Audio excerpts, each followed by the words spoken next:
7 August বিকেল 4:09।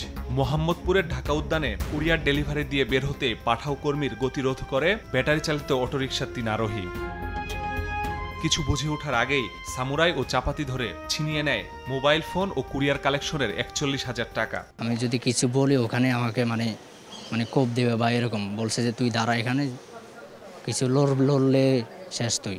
তো ওখানে আমি ওটা দেখার পর আর কি করার আছে, পরে আমি দাঁড়াইছিলাম, তো নিয়ে গেছে আমার। এর একদিন আগে পাশের চন্দ্রিমা মডেল টাউনের সড়ক দিয়ে যাচ্ছিলেন সিঙ্গার শোরুমের এক কর্মী।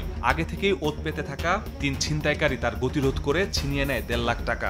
একজনের 1.5 লাখ টাকা না কয় লাখ টাকা লয়ে গেছে। চা উদ্যান, মোহাম্মদপুর, ঢাকা উদ্যান সবগুলোতেই চলতে আছে বেশি। ঠিক মতন থাকতে পারছে না ভাড়াইটারা, যারা গাড়ি চালায় এরাও থাকতে পারে না। একটু দূরেই চন্দ্রিমা মডেল টাউন ও বসিলা গার্ডেন সিটির সংযোগস্থল। এখানেও প্রকাশ্যে চলে ছিনতাই। আতঙ্কে এসব এলাকার মানুষ এখন সন্ধ্যার পর বাইরে বের হতে যেমন ভয় পান, তেমনি অন্য এলাকা থেকেও আসতে আতঙ্ক কাজ করে নগরবাসীর মধ্যে। চলাফেরা করা সন্ধ্যার পরেই আসলে খুবই ডেঞ্জারাস, খুবই একটা ভয়ের ব্যাপার। মোহাম্মদপুর যাবো না ভাই, যাব না। কেন?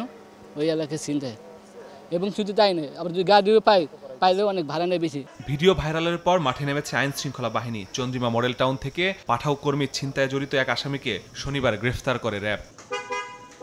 পুলিশ বলছে নিয়মিত টহল ও অভিযান চালিয়ে একের পর এক আসামি গ্রেফতারের পরও থামছে না ছিনতাই। রাতের বেলা বেশি টহল জোরদার করে, তখন ঘটনাগুলো কিন্তু আবার দিনের বেলা ঘটার একটা প্রবণতা দেখা যায়।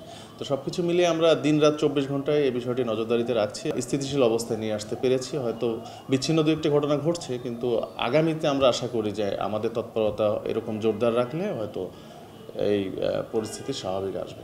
আইন শৃঙ্খলা বাহিনী বলছে মোহাম্মদপুরের চন্দ্রিমা মডেল টাউন, ঢাকা উদ্যান ও এর আশপাশের এলাকার বেশিরভাগ ছিনতাইয়ে কবজিকাটা আনোয়ার গ্যাংয়ের সদস্যরা জড়িত।